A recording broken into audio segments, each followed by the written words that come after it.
paz do Senhor, meus irmãos, meus amigos, quem vos fala é o irmão Bruno Souza e neste vídeo falaremos um pouquinho sobre o jejum.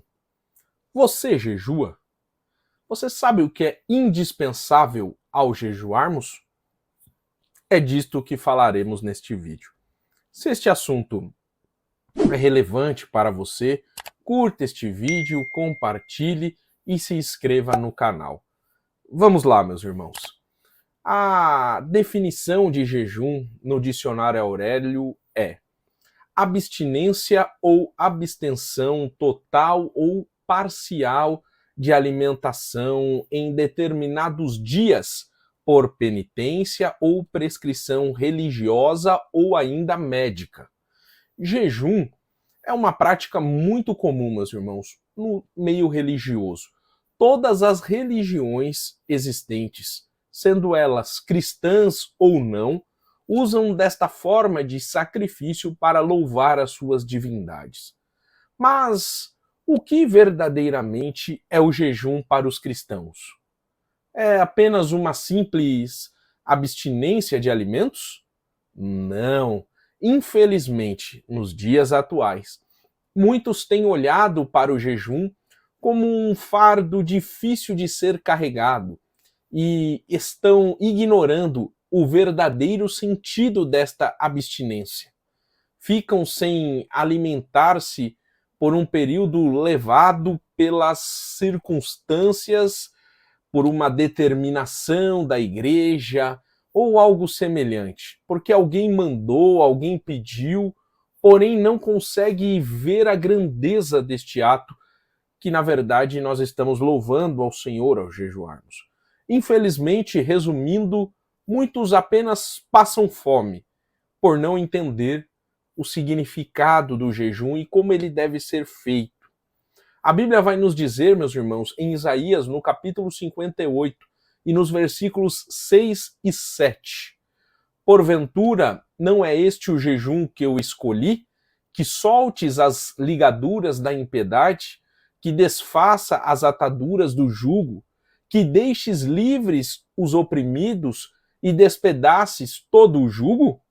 Porventura, não é também que repartas o teu pão com o faminto, e recolhas em casa os pobres e abandonados, e quando vires o nu, o cubras, e não te escondas da tua carne?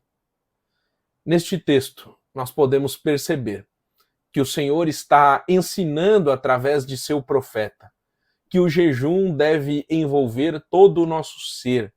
A nossa vontade é subjugada, a nossa mente, o nosso coração se volta totalmente para o Senhor. São momentos nos quais devemos fechar a porta para a nossa existência, para o nosso egoísmo, muitas vezes, e abrirmos totalmente ao Senhor. Longe de ser algo mecânico ou encarado como uma obrigação, no entanto, deve ser um ato que parta do nosso íntimo, um reconhecimento da glória do Pai e do prazer em humilhar-se em sua presença. Nós precisamos entender que o jejum era uma prática comum, meus irmãos, entre os grandes servos do Senhor, pois sabiam que era uma forma de reabastecer-se, de renovar as forças para enfrentar as difíceis batalhas que tinham pela frente em seus ministérios e até mesmo em suas vidas, no seu cotidiano. Jesus disse que todos os seus seguidores deveriam jejuar.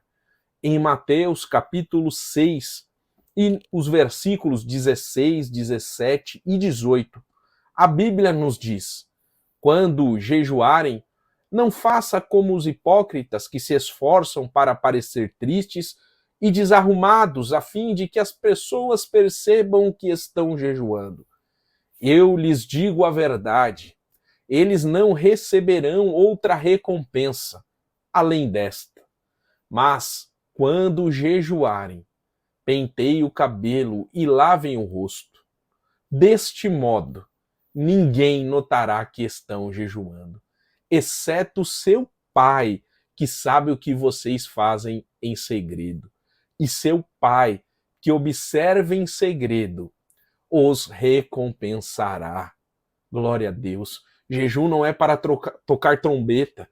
Jejum não é para mostrar para os outros que você está jejuando, não. É uma consagração sua para o Senhor. Também lemos em Mateus, no capítulo 9, os versículos 14 e 15. Os discípulos de João Batista foram a Jesus e lhe perguntaram: por que seus discípulos não têm o hábito de jejuar como nós e os fariseus?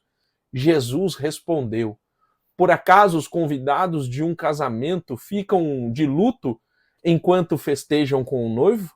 Um dia, porém, o noivo lhes será tirado, e então jejuarão. Vocês perceberam que para Jesus a questão era quando os crentes iriam jejuar, e não se eles jejuariam. Isso está claro, todos devem jejuar. No jejum, temos que afrontar a nossa carne, lutar contra ela, humilhá-la, ir contra a nossa própria vontade. A palavra, porém, aponta para a voluntariedade, meus irmãos. É um pacto entre nós e Deus, entre a pessoa e o Senhor, que nasce no coração com o desejo de agradar o Mestre. É uma forma de nos humilharmos em sua presença, clamando pela sua misericórdia e também demonstrando nossa gratidão pelo seu amor. Na prática do jejum é indispensável, meus irmãos. Primeiro, leitura da palavra. Meditar nos ensinamentos e vivenciá-los. É muito mais do que uma leitura corriqueira, não, é meditar num texto bíblico. Enquanto jejua, vá para a palavra, mergulhe na palavra. Segundo, oração. Jejum sem oração não é jejum. Deve-se estar em oração constantemente. E para orarmos, só precisamos de vontade. E muitas vezes, até mesmo sem vontade, nós temos que orar. A Bíblia diz que temos que orar em todo o tempo. E oramos andando, dentro do carro, no ônibus, no trabalho, enfim, em todos os lugares. E terceiro, estar em espírito. O que é estar em espírito? É viver com a mente voltada para os céus, ligado nas coisas espirituais. É uma condição de vida para todos os servos do Senhor, em tempos de jejum ou não. Evite a televisão ou redes sociais e outras formas de distração que possam desviar o nosso foco, meus irmãos. Se conecte inteiramente com o Senhor. O que deve verdadeiramente ser ensinado e cobrado é a condição única de santificar-se, deixando o pecado e de voluntariamente chegar-se diante do Pai, fazendo o jejum com o objetivo principal de se consagrar e honrar ao Senhor. Então, o jejum para o cristão é um fortalecimento espiritual, é se render a Cristo, é dizer para o Senhor que somos totalmente dependentes dele. E não se esqueça das 3 coisas indispensáveis ao jejuar. Primeiro, leitura e meditação da palavra. Segundo, oração. E terceiro, viver em espírito, ligado nas coisas do céu. Então, não apenas passe fome, não apenas fique um período sem comer, não. Pratique o jejum bíblico. Ore, leia a palavra, viva com a mente ligada no Senhor. E assim, a Bíblia diz que quem nos recompensará é o próprio Pai. Amém? Que Deus lhe abençoe e fique na paz do Senhor Jesus Cristo.